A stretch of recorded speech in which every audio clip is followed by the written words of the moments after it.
करेंगे न्यूज 21 में आप सभी के साथ। मैं हूं ऋतिका पांडे, अपना उत्तर प्रदेश हमारा स्पेशल बुलेटिन देख रहे हैं। खबरों की बड़ी शुरुआत यूपी की खबरों से सबसे पहले बांदा से करेंगे। बांदा में स्मार्ट मीटर को लेकर एक अनोखा मामला सामने आया है, जहां एक दूल्हा अपनी बारात लेकर जिलाधिकारी कार्यालय पहुंच गया। दूल्हा कुलदीप का आरोप है कि शादी के 3 दिन पहले ही विभाग ने उसके घर की लाइट काट दी, जिससे उसे भारी परेशानी का सामना करना पड़ा। कुलदीप ने बताया है कि स्मार्ट मीटर लगने के बाद ही बिजली बिल दुगना आने लग गया है, जिसे को भर पाना उसके लिए मुश्किल हो गया है। घर में शादी का माहौल था, रिश्तेदार मौजूद थे, ऐसे में अचानक बिजली बिल कटने से स्थिति और भी ज्यादा असहज हो गई। अपनी समस्या को लेकर दूल्हा बारातियों और बैंड बाजे के साथ सीधे डीएम कार्यालय पहुंचा है और न्याय की गुहार लगाई है। यह अनोखा विरोध पूरे क्षेत्र में चर्चा का विषय बन गया है। अब प्रशासन से इस मामले में कार्रवाई और समाधान की उम्मीद जताई जा रही। बांदा से रबाब खान की स्पेशल रिपोर्ट देख रहे हैं। कुछ नहीं, ये वाला स्मार्ट मीटर बंद किया जाए और वही पुराना वाला लागू किया जाए। आज कहाँ आए थे? कहाँ आए थे? DM office. और अगली खबर की बात कर लेते हैं, बस्ती से देख रहे हैं। जी हाँ, बड़ी खबर आ रही है बस्ती से कहीं ना कहीं, जहां जिले में सीएसपी संचालक और जिला पंचायत सदस्य जवाहरलाल और उनका बेटा दिवाकर विक्रम संदिग्ध परिस्थितियों में पिछले 4 दिनों से लापता है। आपको बताना चाहेंगे, जहां पर दोनों घर पर सुसाइड नोट छोड़कर गायब हुए हैं, जिसमें बैंक के लेन देन में गड़बड़ी स्वीकार करते हुए आत्महत्या की बात लिखी गई है। हालांकि पुलिस और बैंक अधिकारियों का मामला गबन से जुड़ा हुआ प्रतीत हो रहा है। पिकौलिया थाना क्षेत्र में संचालित सीएसपी केंद्र की जांच में अब तक करीब 12 लाख रुपए की हेरफेर सामने आई है, जबकि कुल शिकायतें लगभग 40 लाख रुपए की पहुंच गई हैं। आरोप है कि पिता पुत्र ग्राहकों को एफडी के नाम पर झांसा देकर पैसे लेते थे और फर्जी चेक थमा देते थे। घटना के बाद ग्राहक बैंक पहुंचकर अपने खातों की जानकारी ले रहे हैं। पुलिस ने गुमशुदगी दर्ज कर दोनों की तलाश शुरू कर दी है और पूरे मामले में गहन पूछताछ की जा रही है। बस्ती से दिलीप पांडे की रिपोर्ट। दिवाकर ये पिता पुत्र हैं। इनकी गुमशुदगी के संबंध में इनके परिवारीजनों ने एक एप्लीकेशन दी थी, तो थाना पर ये इनकी गुमशुदगी दर्ज है। इस संबंध में यह भी जानकारी मिली है कि इनके द्वारा एक नोट भी छोड़ा गया था, जो दिनांक 16 तारीख को प्राप्त हुआ है। उसके बारे में भी जानकारी की जा रही है। गहराई से जानकारी करने के उपरांत यह बात भी संज्ञान में आ रही है कि इन दोनों लोगों के खिलाफ 5 से 6 एप्लीकेशन भी प्राप्त हुई हैं, जिसकी जाँच की जा रही है। चूँकि जानकारी ये मिली है कि ये सीएसपी चलाते थे और कुछ कर्जा भी हो गया था इन लोगों के ऊपर, तो दोनों ही प्रकरणों में जो दोनों ही तथ्य सामने जो आ रहे हैं उसकी गहनता से जांच की जा रही है और नियमानुसार जो सुसंगत चीज़ें होंगी उस पर विधिक कार्रवाई अमल में लाई जाएगी। लगभग 2-3 दिन पहले ये मामला हमारे सामने आया था, तो इस संबंध में हमारे उच्च अधिकारियों को हमने बताया था। तो उस संबंध में वो लोग आए, सीएसपी पे गए, वहाँ इंक्वायरी की, तो कुछ मामले प्रकरण में आए उनके। उस संबंध में सीएसपी को बंद कराया गया कि जिससे आगे के लोगों के और मामले संज्ञान में आए। कुछ लोग अब एप्लीकेशन मुझे दे रहे हैं। हम अपने उच्च अधिकारियों के टच में हैं और उन्होंने बताया है कि जो भी पैसा है बैंक के प्रोसेस के थ्रू सब ग्राहकों का पैसा मिलेगा, थोड़ा सा वक्त लगेगा उसमें। पैसा जमा कर रहे हैं और 3 लाख मैंने हमारा पैसा जब जमा कर मैंने पूछा तब कहा थे पैसा तुम्हारे खाते में है और तुम निकाल जाओ, तो कहा दिन पैसे नहीं है। कितना पैसा गायब है आपके खाते से? 3 लाख रुपया। 3 लाख रुपए। हाँ। खाता कहाँ था आपका? मुलायमगंज। मुलायमगंज। हाँ। कौन चला रहा था वहाँ सीएसपी? अब ये कहता ना है मैं जवाहरलाल। नीलम देवी के खाते से, हमारी पत्नी के खाते से 90,000 रुपये, 90,700 था, लेकिन उसमें अब 700 रुपये है, 90,000 नहीं है। 90,000 निकाल लिया गया है। हाँ, सारा पैसा निकाले। हम मेहनत मजदूरी करके पैसा ले जाके जमा करते थे अकाउंट में, लेकिन वो पैसा नहीं डालता था। तो जमा करने को रसीद है आपके पास? रसीद दे रहा था, ये वाली रसीद है, ऐसे रसीद दे रहा था। अच्छा, ये रसीद जमा करने दे रहे थे? हाँ, जितना पैसा जमा किए हैं ये सारी रसीद है, पैसा कभी निकाले नहीं है उस बैंक से। और अगली खबर मिर्जापुर से देख रहे हैं, जहां पर सिटी क्लब सिविल लाइन सभागार में राज्यपाल द्वारा नामित सभासदों के शपथ ग्रहण का समारोह आयोजित किया गया है। इस दौरान श्याम सिंह, रोहन मिश्रा, वीरेंद्र मौर्य, गीता यादव और ज्ञानचंद्र कनौजिया और नगर मजिस्ट्रेट द्वारा पद और गोपनीयता की उनको शपथ दिलाई गई है। कार्यक्रम में भारतीय जनता पार्टी के जिला अध्यक्ष लाल बहादुर सरोज सहित कई पदाधिकारी और कार्यकर्ता मौजूद रहे। इसके अलावा अपना दल के पदाधिकारी कार्यकर्ता की भी उपस्थिति रही है। समारोह में उपस्थित जनप्रतिनिधियों और कार्यकर्ताओं ने नवनिर्मित सभासदों को शुभकामनाएं दी और नगर के विकास कार्यों में सक्रिय भूमिका निभाने की अपेक्षा जताई। वक्ताओं ने कहा है कि सभी जनप्रतिनिधि मिलकर शहर के विकास को नई दिशा देंगे और जनहित में कार्यों को प्राथमिकता देंगे। कार्यक्रम का माहौल उत्साहपूर्ण रहा है और सभी ने मिलकर शहर के विकास की संकल्प लिए। मिर्जापुर से वरिष्ठ संवाददाता एसएन यादव की विशेष रिपोर्ट देख रहे थे आप। क्लब के सभागार में शासन द्वारा नामित सभी माननीय सभासदों को शपथ दिलाई गई है और अब ये अपने दायित्वों कर्तव्यों का पूरी तरह निर्वहन करेंगे। सर, जिस तरह गाइडलाइन है कि जब नामित हो जाते हैं तो 1 सप्ताह में सभासद का शपथ हो जाना चाहिए, सर लेट होने की वजह क्या थी? इन लोग को डीएम साहब के यहाँ जाना पड़ा।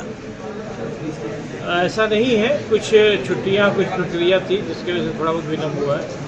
उसी के क्रम में आज शपथ कराया गया है। अभी आगे सुचारू रूप से काम करेंगे। आज नगर पालिका परिषद मिर्जापुर में शासन द्वारा नामित 5 माननीय सभासदों को शपथ दिलाया गया मगर मिस्ट्री जी के द्वारा।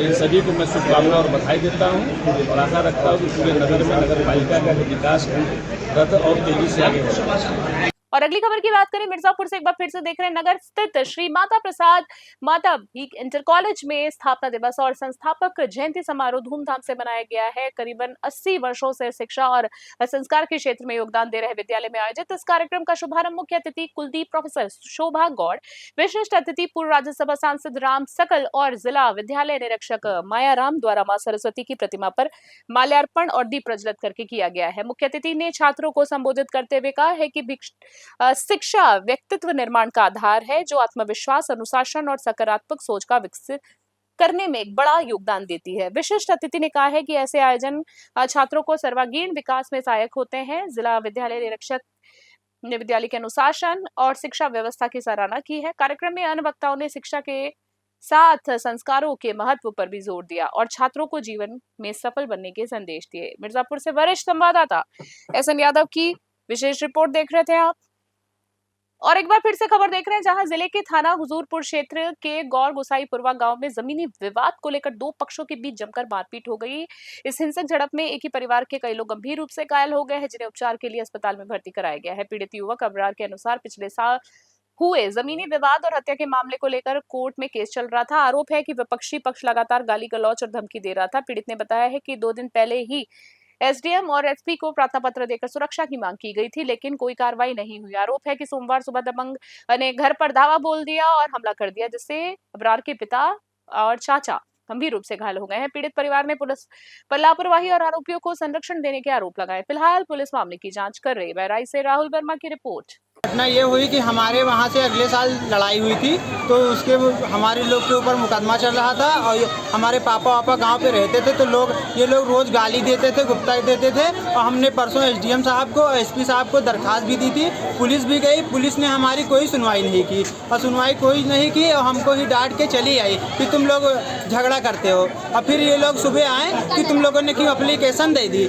और अगली खबर की बात करें जहां पर केनरा बैंक की मुख्य शाखा पर सरपेशी नीलामी मेले का आयोजन किया गया है जिसमें एटा, कासगंज और मैनपुरी जनपदों की कुल 18 प्रॉपर्टी की नीलामी की गई है।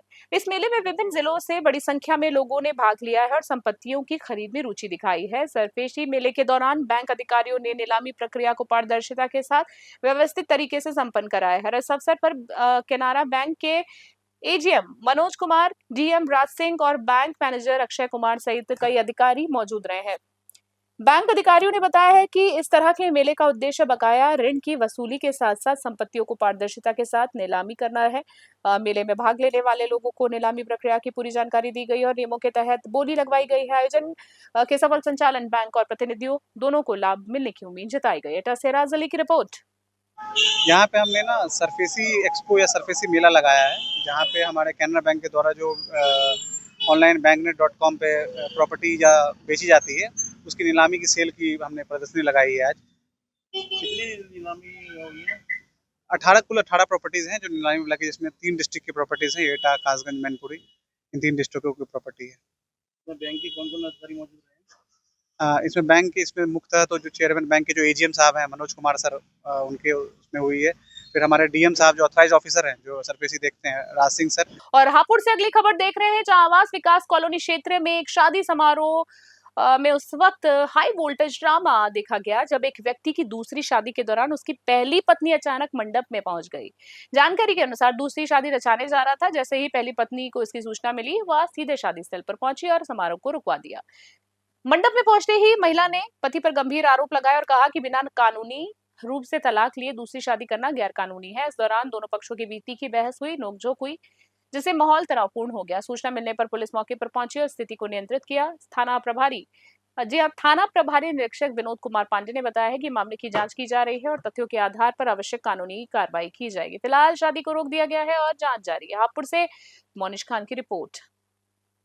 और अगली खबर की बात करें, कासगंज के सोरो कोतवाली क्षेत्र स्थित नगला बगिया गांव में सोमवार को एक महिला संदिग्ध परिस्थितियों में गंभीर रूप से झुलस गई है। 20 वर्षीय मुस्कान, जो बब्बू की पत्नी है, घर में खाना बनाते समय आग की चपेट में आ गई। परिजनों के अनुसार गैस सिलेंडर में लीकेज होने की वजह से अचानक आग लग गई, जिससे महिला बुरी तरीके से झुलस गई। परिजन उसे तुरंत जिला अस्पताल लेकर पहुंचे हैं, जहां प्राथमिक उपचार के बाद चिकित्सकों ने हालत गंभीर देखते हुए उसे अलीगढ़ मेडिकल कॉलेज रेफर कर दिया गया है।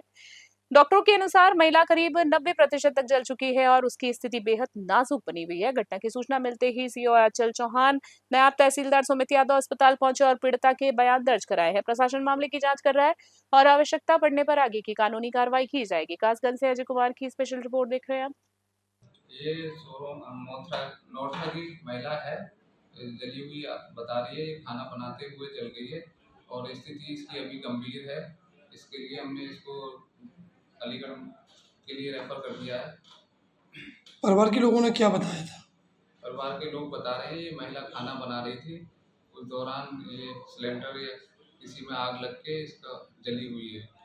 और अगली खबर, समाजवादी पार्टी के नेता आजम खान और उनके बेटे अब्दुल्ला आजम को सेशन कोर्ट से बड़ा झटका लगा है। 2 पैन कार्ड मामले में निचली अदालत द्वारा सुनवाई की गई सजा के खिलाफ दायर अपील को कोर्ट ने खारिज कर दिया है। इससे पहले निचली अदालत ने दोनों को दोषी मानते हुए 7-7 साल की सजा और 50-50 हजार रुपए का जुर्माना लगाया था। सेशन कोर्ट के फैसले के बाद ये सजा बरकरार रहेगी। गौरतलब है कि आजम खान और अब्दुल्ला आजम इस मामले में पहले से ही रामपुर जेल में बंद है। कोर्ट के इस फैसले के बाद उनकी कानूनी मुश्किलें बढ़ गई हैं और उनके पास उच्च अदालत में अपील का विकल्प ही बचा है। रामपुर से राहुल वर्मा की स्पेशल रिपोर्ट देख रहे हैं आप। और भरवा सुमेरपुर नगर पंचायत क्षेत्र में गरीब और मध्यम वर्गीय परिवारों के लिए राहत भरी पहल सामने आई है। नगर पंचायत द्वारा निर्मित रोटीराम बारातशाला का विधिवत शुभारंभ कर दिया गया है। वार्ड नंबर 9 में संस्कृत विद्यालय के सामने बने इस गेस्ट हाउस का उद्घाटन शास्त्री जी ने फीता काट कर किया है। इस मौके पर नगर पंचायत अध्यक्ष धीरेन्द्र शिवहरे, अधिशासी अधिकारी दिनेश चंद्र आर्या सहित कई गणमान्य लोग मौजूद थे। नगर पंचायत की इस पहल के तहत अब लोग मात्र 10,000 रुपए में बारातशाला बुक कर सकते हैं, जिससे कम खर्च में शादी समारोह आयोजित करना आसान होगा। उद्घाटन के पहले दिन स्थानीय निवासी नंदू श्रीवास ने अपनी पुत्री के विवाह के लिए गेस्ट हाउस बुक कर और सुविधा का लाभ उठाया। स्थानीय लोगों ने इस पहल को सराहनीय बताते हुए कहा है कि इससे जरूरतमंद परिवारों को बड़ी राहत मिलेगी। हमीरपुर से महेंद्र मोहन की स्पेशल रिपोर्ट देख रहे थे आप। जैसा कि आप सभी लोग यहाँ पर अभी आए हम लोग यहाँ पर अभी खड़े हुए हैं। ये वार्ड नंबर 9 और 2 का बॉर्डर है। एक तरफ 2 लगता है, इस तरफ 9 लगता है। तो रोटीराम बारातशाला जो आज यहाँ पर हम लोग उद्घाटन इसका किए हैं, ये पूरे नगर के लिए एक बहुत ही जरूरी चीज़ थी, क्योंकि जिनकी आय कम है, ऐसे बहुत सारे नगर में हमारे व्यक्ति निवास करते हैं जिनकी आय कम है, तो ऐसे लोग इस बारातशाला को अपने कार्यक्रम के लिए ले सकते हैं।